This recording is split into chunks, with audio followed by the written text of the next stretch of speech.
Salve, ofertando mais uma vez falando aí sobre redes de computadores. O que é importante agora é aquilo que está próximo a você. É entender aí que estamos dentro da camada de aplicação, a mais próxima do usuário, mas que não é usada diretamente pelo usuário. Lembre-se da seguinte ideia: tem você, usuário, o aplicativo e aí a estrutura de rede. Então quem vai conversar com a rede é o aplicativo. Portanto, a camada de aplicação, ela vai ser usada, ela vai prestar serviços aos aplicativos que você tem aí no seu computador, como navegador, como cliente de e-mail, entre outros programas. Então, vamos lá. Dentro da camada de aplicação, a estrutura de dados que ela, como estrutura de rede, considera, ela chama de mensagem. Qualquer coisa. Ah, é uma mensagem de e-mail, tá? Beleza? Mas é um arquivo? O arquivo eu não vou chamar arquivo, chama-se mensagem, tomando como dados, porque é o que ela enxerga. É um conjunto de dados e esses dados ela chama mensagem, dependente do que seja o conjunto de dados. Então, genericamente, a gente está tratando de uma mensagem. Beleza. O que acontece é que, dependendo do aplicativo, ele tem uma arquitetura diferente. Então, aqui a gente olha para a própria camada e vai falar qual é a camada, qual é a estrutura que ela está utilizando na camada da aplicação, chamada de arquitetura da aplicação. Tem mais do que essas que a gente está vendo aqui, a gente só vai olhar duas, mas qual é a mais importante? É a estrutura, a arquitetura cliente-servidor. Por quê? Essa aqui é o que você vai entender como sendo o paradigma de redes. Falou em redes, você fala em paradigma, essa desgraça aqui, tá? O que é o paradigma? É o padrão instituído, é o padrão base para a comunicação em rede. Então, o modelo cliente-servidor ou a arquitetura cliente-servidor é a principal, beleza? O que consiste esse modelo? Você tem aí justamente dois indivíduos básicos na comunicação, o cliente e o servidor, em que cabe ao cliente, e aí um problema de concepção por conta do universo prático, você tem que analisar o contexto e não uma situação prefixada. O cliente e o servidor, eles não são estruturas que vão estar fixas para sempre e aquilo ali acabou. Não. O modelo cliente-servidor é uma forma de dizer assim, dois dispositivos A e B vão conversar, mas para que eles possam conversar, alguém tem que iniciar a comunicação, alguém tem que dar o ponto de partida, ou seja, alguém tem que ser o cliente. Então, o cliente é um papel, é o cara que inicia a comunicação, é o cara que vai requisitar alguma coisa. Então, tem dois dispositivos na rede, aquele que vai pedir para o outro uma informação, ele está sendo naquele momento o cliente. E é fácil você pensar, você quando vai a alguma loja, você chega lá e requisita algum item. Você como cliente vai em busca de algo, não é isso? Exato. Claro que volta e meia aparece um monte de coisa à sua porta, né? Mas é você como cliente que vai dizer se quer ou não quer aquilo. Então, você como cliente inicia a comunicação. O servidor é o cara que vai estar lá esperando e vai receber essa solicitação e vai atender. Agora, cuidado. Quando a gente diz que o servidor responde, ele sempre vai responder, mesmo que a resposta seja não. Não vou te dar esse conteúdo, não pode acessar isso porque você não tem usuário e senha. Mas há sempre uma resposta. Então esse é o parâmetro de funcionamento do modelo cliente-servidor. Cliente requisita, servidor responde. O que acontece? É que, como a maioria dos serviços utiliza esse modelo, exemplo, navegação web, você tem lá a ideia de acessar um site. Onde tipicamente o site fica? Num servidor. Então você, quando acessa um site, você, como cliente, abre o seu navegador, que também pode ser chamado de cliente web, que você vai estar usando para solicitar a um computador o acesso ao conteúdo, ao site. E quando ele recebe a solicitação do acesso, ele envia o conteúdo para você. E é nesse momento que daí você está dizendo que aquele computador que tem o site se chama servidor. Beleza? Acontece que, como isso é algo muito tradicional, são desenvolvidos equipamentos que têm uma arquitetura melhorada para atender essa finalidade. São computadores que vão funcionar muito mais como servidores do que como clientes. Mas entenda, pensa dois computadores aí, o seu computador com o do vizinho, ou dois computadores da sua casa, seu notebook, seu desktop.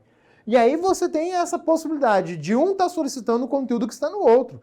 O que solicita é o cliente, o que tem o conteúdo é o servidor, é o que vai estar prestando o serviço, é o que vai estar oferecendo alguma coisa. Então, muito cuidado com isso.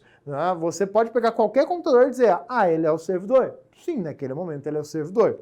Então, é mais um papel da comunicação do que outra coisa. E aí um ponto interessante. O modelo cliente-servidor é um modelo centralizado. Ele é um modelo onde que o servidor está ali para atender não apenas um, mas vários clientes. E aí é maldade. Cliente-servidor é o modelo padrão, é o paradigma, é o que a gente usa nas redes. Seja internet, intranet, o modelo padrão é ele, porque a maioria dos serviços que a gente vai estar trabalhando é serviço que utiliza essa estrutura. Qual que é o problema? E a internet? Quando eu digo que esse aqui é o modelo padrão da internet, certo? E ele é um modelo centralizado no servidor. Posso dizer que a internet é uma rede centralizada? Não. A internet é uma rede descentralizada, é uma rede pública. Dentro dela você tem que lembrar que não tem um servidor. Existem milhares, centenas de milhares de servidores. Por consequência, ela é um modelo descentralizado, uma estrutura descentralizada. Mas quando eu falo modelo cliente-servidor, entre o cliente e o servidor, eu vou analisar sempre que o servidor é o centro das atenções. Os clientes vão em busca da informação que aquele servidor possui. Então, o modelo cliente-servidor é centralizado. Costumo se associar aqui a ideia, eu gosto de fazer essa associação, dizendo que o modelo cliente-servidor é um modelo capitalista. Em contrapartida, o outro modelo que a gente pode comparar é o modelo P2P. E eu digo que o modelo P2P é um modelo comunista da brincadeira aqui. Onde que ele diz o quê? O regime comunista prega que todo mundo é igual, não é isso? Exato. E aí eu vou mostrar para você que não funciona mostrando o modelo cliente-servidor. Pois é. Então, simplesmente, você vai ter o modelo P2P. O modelo P2P é o chamado modelo peer-to-peer, né? Que é o que significa a sigla P2P. Peer-to-peer, na tradução par a par. Em que você tem um modelo descentralizado, justamente, não há uma centralização de poder, não há uma coisa todo mundo é comum. Então, essa é a ideia do modelo. Ele é usado em comunicações torrent, na estrutura do blockchain, em outras coisas. Claro que tem situações que ele vai funcionar muito bem, obrigado, e é necessário que seja ele, não tem o que fazer, mas você vai perceber que para outras não dá para aplicar. Tanto que ele não é o paradigma, ele é um modelo que a gente utiliza. Depende do aplicativo que você está usando. Por exemplo, se você usar um LimeWare, se você usar um Kazaa, um Emule, um MicroTorrent, o LimeWare já não funciona mais há um tempo, mas se você usar algum desses aplicativos, você vai estar usando a arquitetura de um modelo de comunicação P2P. E não o modelo cliente-servidor. Cliente-servidor se usa quando você abre o navegador, quando você abre o seu serviço de e-mail, quando você abre arquivos remotamente, aí é o cliente-servidor.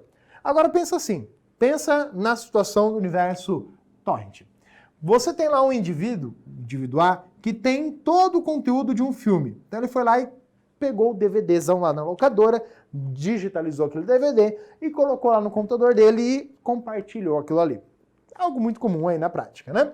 Aí esse cara compartilha e o B começa a pegar esse filme. Fala, eu quero baixar esse filme pra mim, né? Também, eu quero esse conteúdo. Ok, o B começa a baixar o conteúdo ali dele. Só que aí você já repara uma coisa. Na prática, ainda, e vai demorar um tempo para que mude esse cenário, a maioria dos serviços de internet oferecidos para o cliente final, para você, para mim, eles são serviços assimétricos, em que a sua velocidade de download é maior do que a velocidade de você enviar. Então já olha para isso aqui, tá? Esse cara tem uma velocidade de baixar 10, enquanto que o A tem a capacidade de enviar 5. Por consequência, o B vai estar recebendo só 5, porque ele recebe ele tem condições de receber uma velocidade de 10. Só que o A não consegue enviar na mesma velocidade, só vai enviar 5. Então recebe sempre pela menor velocidade. Tome isso em mente. Agora, olhando para o conteúdo, o A está enviando para o B. O B está baixando esse conteúdo, só que, de repente, há outro interessado nesse conteúdo. De repente, o C começa a baixar o conteúdo do A também. Aí a gente já tem outro problema. Por quê? O A tem capacidade de envio de 5. Então o A ele vai enviar 5. Só que ele já vai ter que dividir esse 5 agora com o B e com o C. Então o B vai parar de baixar 5? Pois é, vai parar, vai diminuir a velocidade dele, porque ele vai estar diminuindo a velocidade. Só que aí tem uma outra situação. O B baixou um conteúdo. O C, ele é mais esperto. Ele sabe que o A ele está com uma velocidade menor. Então, o que o C faz? Ele pega do B o conteúdo que o B já baixou e ele pega do A o conteúdo que o B não tinha ainda. Então vai lá e pega do A a outra parte do vídeo, do filme. Olha que sacanagem. Pois é. Mas aí o B, com o passar do tempo, ele fala, C, você tem umas coisas que eu não tenho não, passa pra cá. E vira esse troca-troca, seu baoba? Vira esse troca-troca, seu baoba. E aí, quanto mais interessados naquele conteúdo, melhor é, né? Porque quando o D aparece na brincadeira, ele vai lá e fala, olha, eu quero conteúdo, então eu vou pegar daqui, vou pegar daqui, vou pegar daqui. E eu vou pegando um pouco de cada parte, vou pegar aquilo que o B tinha, então o B tem um conteúdo, tô pegando dele, tô pegando a parte que o C tem que o B não tem, e aí o que nenhum dos dois tem eu pego do A. E aí eu vou lá e baixo esse conteúdo que o A oferece. Pô, caramba, legal. E aí ao mesmo tempo eu também vou estar servindo o conteúdo que os outros não têm. Você percebe que com isso já vai meio que equilibrando a velocidade da rede? Porque antes um tinha uma capacidade de envio. O primeiro start sempre demora. Mas depois, conforme aquele conteúdo começa a se disseminar na rede, quanto mais pessoas interessadas estiverem naquele conteúdo, melhor é. Mais fácil eu vou achar ele, porque daí eu vou ter captação maior. Só que olha o grande problema. Como eu falei, isso aqui é a ideia do comunismo. Você fala, nossa, é lindo, maravilhoso, funciona. É. Mas a gente tem uma coisa chamada usuário. O usuário tinha o filme no computador dele, ali o A, né? Aí, de repente, ele assiste o filme, como a maioria dos usuários faz, ele fala, eu já assisti o filme, vou apagar o filme no computador, por que eu vou deixar ocupando espaço no computador? E aí o C e o B falam, fudeu, eu não baixei todo o conteúdo. E agora? O que a gente faz? O D tinha baixado tudo, vamos pegar dele. Só que aí o D vai lá e termina de assistir o filme e apaga o filme. E aí vai acontecendo isso. Com o passar do tempo, o conteúdo vai sumindo da rede. E esse é o problema. Claro, no caso do blockchain tem uma outra particularidade. Porque o blockchain trabalha com informação recente. Agora, para o torrent, para filme aí, que é o exemplo que a gente está utilizando, conforme o tempo vai passando, eu vou perdendo esse arquivo dali. Quanto menos interessados eu tiver, mais difícil vai ser para achar informação dentro dessa rede. E aí agora imagine que ao invés do filme fosse um site. Ia ser legal?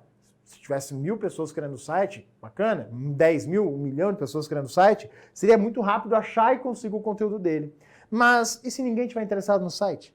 Como é que eu faço? Pô, vai sumindo da rede, vai ser mais difícil pegar ele, podendo chegar ao ponto de sumir efetivamente. Então é mais interessante pegar e deixar ele num lugar só e quem precisar buscar tá lá, garantido que vai encontrar aquela informação. Então tem essa distinção. Pois é. Mas você percebeu que no modelo P2P, se for fazer um comparativo com o modelo cliente-servidor, ora você está recebendo e ora você está enviando aquele mesmo conteúdo que você recebeu. É esse o ponto interessante. Então, é aí que fala do modelo comum. Eu faço ao mesmo tempo as duas coisas, envio e recebo, e vou alternando muito rapidamente entre elas. Um pouco diferente do cliente-servidor, que são papéis bem fixados. O cliente, o servidor, terminou aquela conexão, posso inverter, mas é outra conexão. Então aqui não tem conexão, na verdade, porque o modelo P2P já vai estar usando o torrent, já vai estar utilizando aí a estrutura do UDP. Mas aí é outra história. Então, muito cuidado com a ideia dessa estrutura. Não tem centralização. Essa é a principal essência. Não tem um servidor central, não tem um nó central desse conteúdo. E não me venha com exemplo, professor, mas eu piratibei lá o Mininova, que já morreu de novo, daqui um dia aparece de novo, e tá, né, vive nessa putaria de um vai e volta. Mas eles são sites que apenas compartilham o link de quem tem o vídeo. Eles não têm a informação deles, o conteúdo não está lá. E a parte interessante, isso aqui não é pirataria. Por quê? Para ser pirataria eu tenho que ter o todo, ou a parte que eu estou pegando tem que representar alguma coisa.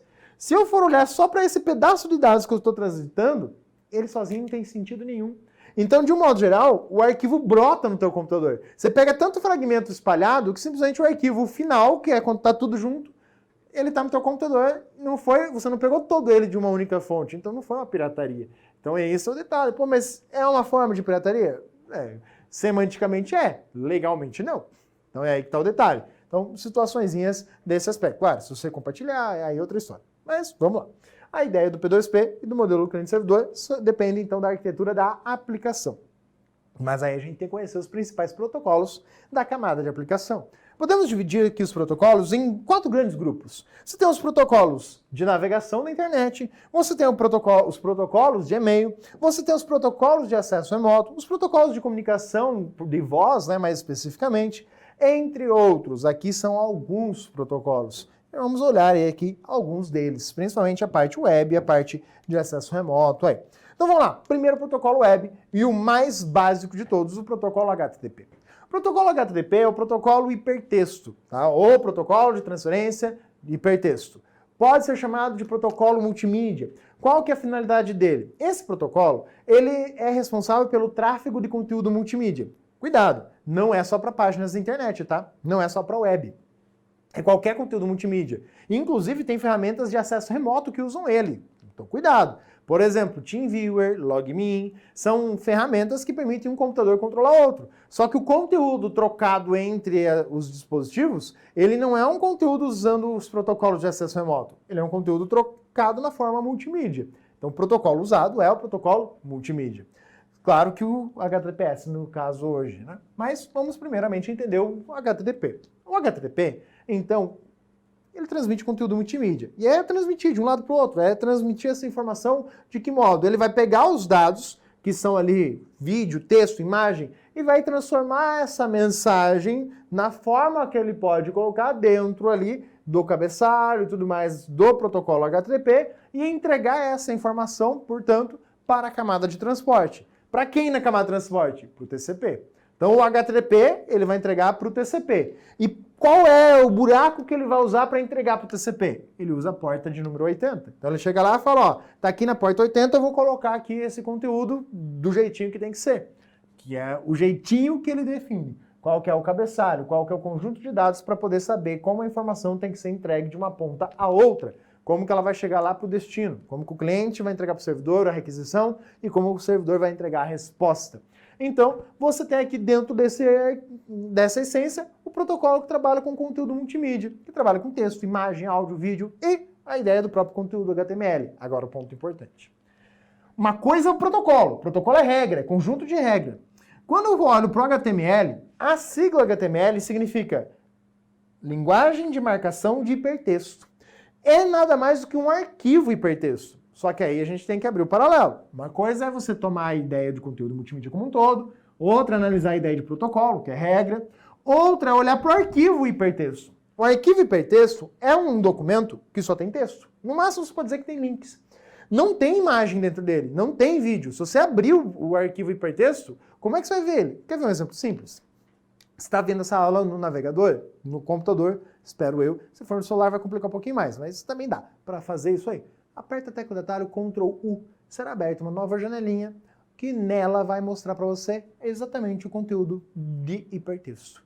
O que é isso? Ctrl U vai exibir o código-fonte do site. E é aquilo ali que é o arquivo hipertexto. Só tem texto dentro daquilo. Você vai procurar alguns lugares que vai ter lá imagem, só que vai estar escrito IMG, SRC, que é dizendo, ó, tá aqui a tag onde que vai aparecer uma imagem. Qual é a imagem? Tá lá no source. Se você pegar e copiar aquele conteúdo que está no source e colar na barra de endereço do navegador, claro, tem que ver se é um link relativo ou absoluto. Se for absoluto é mais fácil, cola inteiro na barra de endereços. Se for relativo, tem que ver em que ponto você está dentro do site ali da navegação para saber onde colar.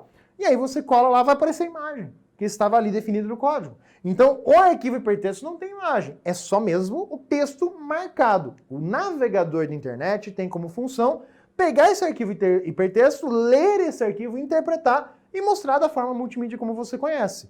A característica do protocolo hipertexto é fazer requisição. Inclusive, você vai fazer o seguinte aí no seu navegador. Aperta o atalho F12, que vai abrir um modo desenvolvedor.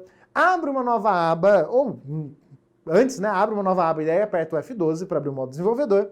E aí dentro dessa aba, acessa um novo site, sei lá, qualquer site aí do Senado, por exemplo. E aí você vai perceber, ali no botãozinho, tem um monte de botões ali, né, vai aparecer para você dentro desse modo rede. Clique na opção rede, tá? Dentro desse modo desenvolvedor que apareceu do F12, tem a opção rede. E aí você vai perceber que existem tempos diferentes e requisições diferentes. Isso tudo é a responsabilidade do HTTP. É ele que vai fazer isso. Tanto o HTTP quanto o HTTPS vão fazer da mesma forma essa requisição, várias requisições. E conforme o arquivo HTML é lido, eu encontro uma imagem, vai ser requisitada a imagem. Quando ela chegar, beleza, coloca ela ali no navegador. Requisita outro conteúdo, ele vai colocando, são série de requisições e respostas que o servidor vai dando para você. Qual que é a diferença do HTTP para o HTTPS? É que o HTTPS é seguro. É a diferença só aí. Como ele vai fazer segurança, a gente vai olhar, mas é a única diferença, que um é seguro e o outro não é. O protocolo HTTP, ele opera na porta 80 por padrão. Então, se você pegar o endereço de um site, que está ali, site.com.br, né? Se você colocar lá no final, 80, nada irá acontecer porque é a mesma porta. É o mesmo conteúdo acessando pelo mesmo lugar. Se for o HTTP que está na barra de endereço do navegador. Se for o HTTPS, vai dar erro. Por quê? porque você está mudando a porta. Então coloca o endereço do site, 2.80. Hoje em dia é muito difícil achar sites que usem o HTTP. A maioria vai estar usando o HTTPS por questões de segurança.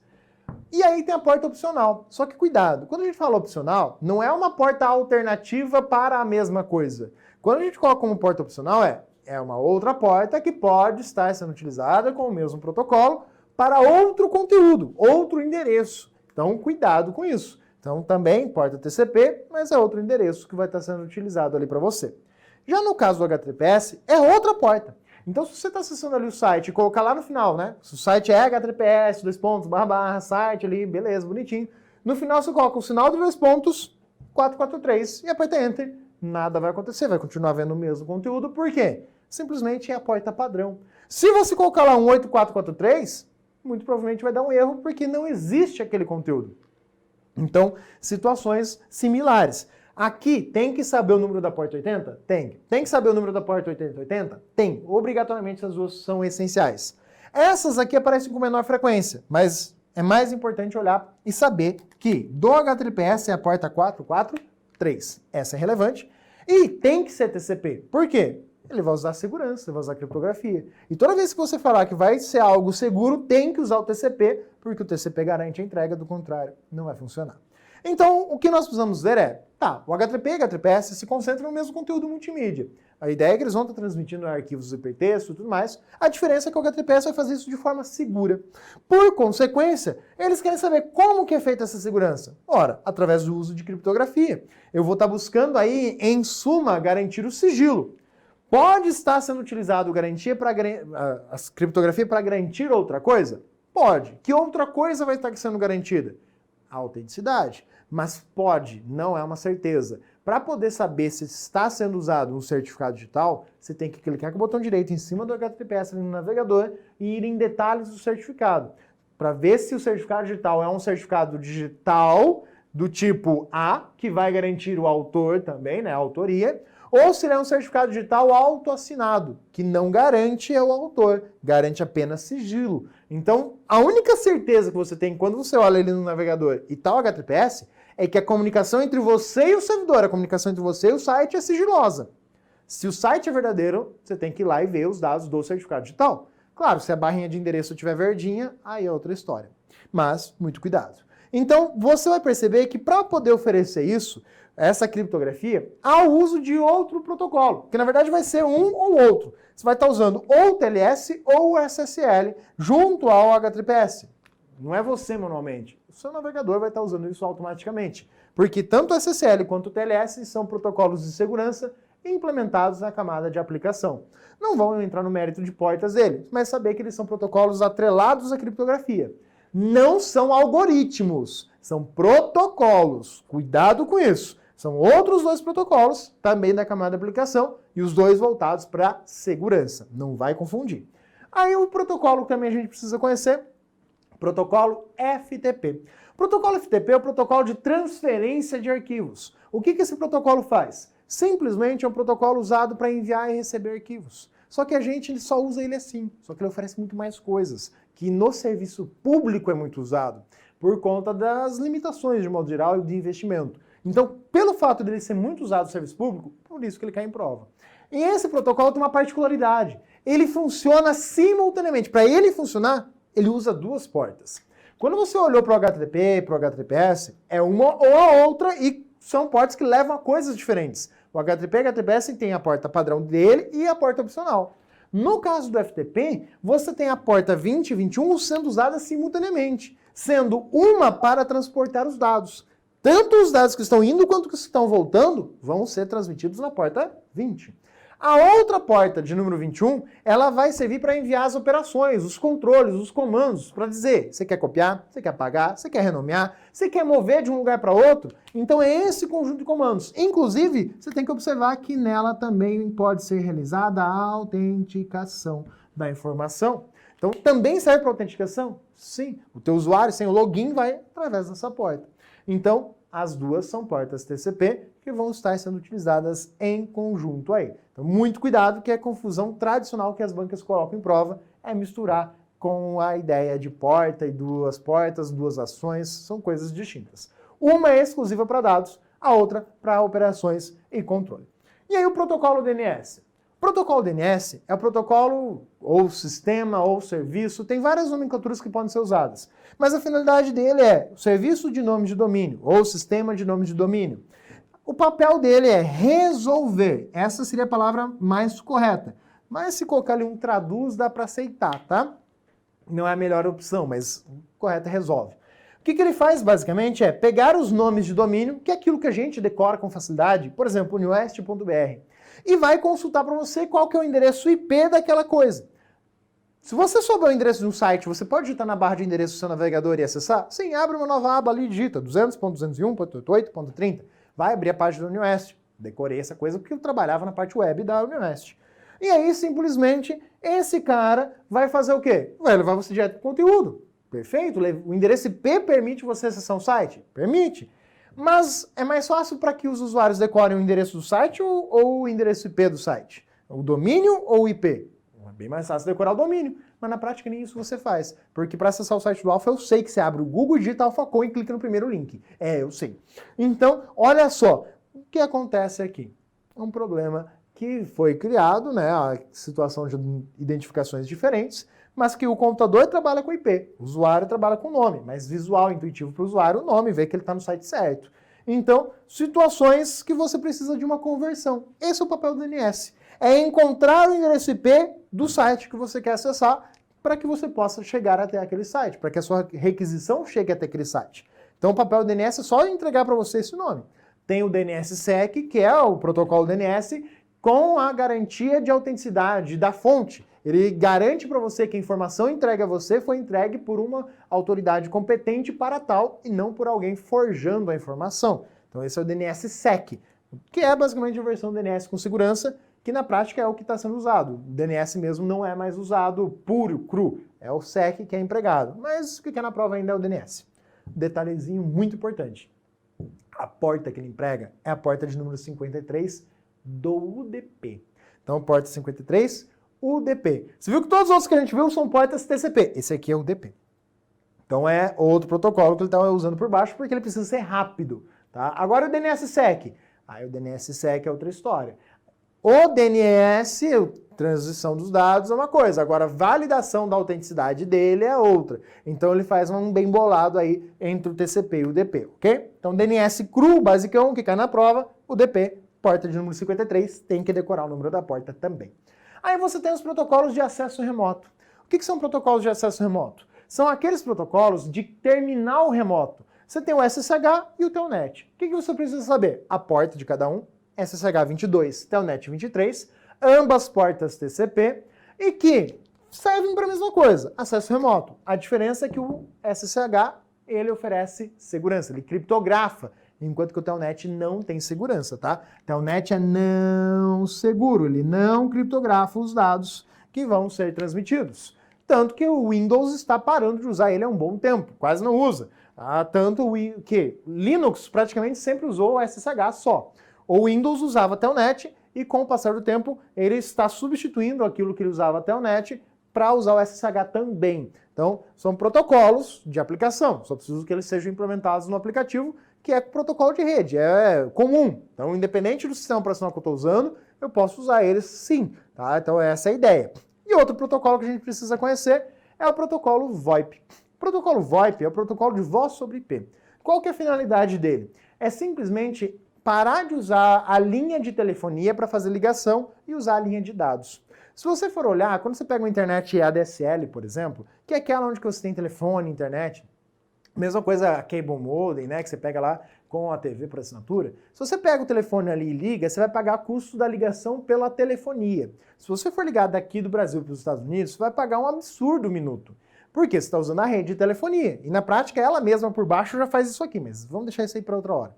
O que acontece é o seguinte, você pode baratear isso usando VoIP. O principal exemplo de cliente VoIP que você pode considerar é o Skype. Não é o único, tá? É o principal exemplo. Você tem o Google Voice do Google, você pode pensar até no próprio uso do WhatsApp, na forma ali quando você abre uma videochamada, quando você faz uma chamada de voz, você está usando dentro do WhatsApp também a ideia do VoIP. Ah, legal. O que acontece? Se você pegar e ligar do seu telefone lá, por exemplo, vai da telefonia para a torre de celular, aí vai lá para a central de telefonia e liga para outro telefone fixo. Você está gastando com telefonia. A ideia é abortar isso. A ideia é fazer dessa forma. Com o telefone fixo ou do seu celular, você vai estar ligando para um número que vai estar conectando você com a rede, com a internet. E de lá essa ligação vai pela rede para outro telefone que atende pela rede, ou outro telefone fixo que está ligado à rede ali também. E esse telefone fixo vai estar, na verdade, transmitindo os dados para você. Tá, qual que é a vantagem disso aqui? Quando vai para outro telefone? Que em vez de passar todo o caminho internacional, eu gastei aqui uma ligação local e outra ligação local. Esse cara está dentro da tua cidade, por exemplo. É um número do próprio serviço de internet, telefonia que você tem, ele conecta ali você com a rede. Call centers hoje todos são assim, né? Por quê? Questão de custo. Então você vai ligar aqui, na verdade, na rede de internet, e a ligação, em vez de todo o percurso, o caminho do Brasil até os Estados Unidos, ela vai percorrer pela rede, pela internet. Então só ligo aqui local, na mesma cidade, aqui está dentro da outra cidade. Para ir de uma cidade a outra, vai pela internet aquela informação. Às vezes pode ser mais lento, às vezes pode ser mais rápido, tudo depende da infraestrutura no meio do caminho. Mas simplesmente é custo. Quer ver um exemplo? Na universidade que eu trabalhava, lá no Oeste, nós tínhamos em média um custo de telefonia mês de R$60 mil mês. Após a implantação do sistema de VoIP, que custou aí 1 milhão e pouquinho, 1 milhão e pouco, 1 milhão e pouco. A conta de telefone, que era 60 mil por mês, caiu para 8 mil por mês. Então dá uma economia legal, não dá? Em quanto tempo eu recupero aquele milhão ali? Fácil. É essa a ideia da telefonia VoIP. É mais baratear o custo de ligações, porque você para de usar a infraestrutura de telefonia e usa a infraestrutura de rede. Então é a ideia de aplicativo envolvido. Você pode ter números de VoIP, onde que você vai ter que comprar, tá? No Skype, compra um número VoIP para poder ligar do Skype para um telefone fixo. Não precisa ter o número, mas para o telefone fixo ligar para o seu computador Skype, aí você precisa comprar ali aquele número. Pô, mas dá para ligar do Skype para um fixo? Dá, você liga lá para o telefone fixo. Só precisa comprar crédito do Skype. Ou se tiver o Office 365, já tem lá 60 minutos por mês para você fazer esse uso para ligações de telefone fixo ou celular, tanto faz, beleza? Então muito cuidado com essa essência que são aí os protocolos da camada da aplicação. Vamos treinar um pouquinho? Olha a primeira questão na tela. Acerca do TCP e do OSI, julgue o item. A característica do HTTP, o envio e o recebimento de dados na camada de aplicação do modelo TCP. As definições do HTTP trabalham com códigos de erro, tanto do lado do cliente como do lado do servidor? Sim. E quem são esses códigos de erro, na verdade? Ele fala que o HTTP ele vai usar, mas na verdade ele já está usando lá por baixo, pelo próprio protocolo TCP, isso aí, tá? Então ele vai fazer verificações disso sim. E a próxima questão? Uma empresa decidiu instalar um firewall para que, entre outros objetivos, aplicar políticas de segurança no ponto da conexão da rede interna com a internet, né? Que é justamente o lugar onde tipicamente você encontra o firewall. E foi solicitado ao técnico que ele bloqueasse o acesso à porta padrão do serviço World Wide Web. Ainda que eles foram legais, eu vou colocar aqui, protocolo HTTP. A porta a ser bloqueada deve ser qual? A porta TCP número 80. Então ele bloqueia essa porta aí justamente para quê? Para que não haja comunicação, então não conseguirei mais acessar páginas com esse conteúdo. Ah, mas se for conteúdo criptografado, aí você consegue acessar, porque só foi bloqueado 80, e o criptografado usa 443. Então você pode fazer isso no teu computador também, tá? Você pode ir lá no firewall do Windows e bloquear a porta 80. Lembra que TCP/25, ela é usada lá no SMTP, você tem isso dentro da parte de e-mail, mais especificamente. 20/21 é do FTP, que está sendo utilizado ali. E se bloquear basicamente uma, a outra não tem muita utilidade, né? Principalmente se bloquear 20. Né? Não precisaria nem ficar perdendo tempo com a 21. E a 110, que é a porta do protocolo IMAP não, desculpa, do protocolo POP. Então, 110 do protocolo POP é a porta dele aí. Então, o protocolo de recebimento dele aí. Correto? Apenas a alternativa A. É isso. E esses são alguns conceitos básicos relacionados aos protocolos da camada de aplicação. Ficamos por aqui. Até a próxima.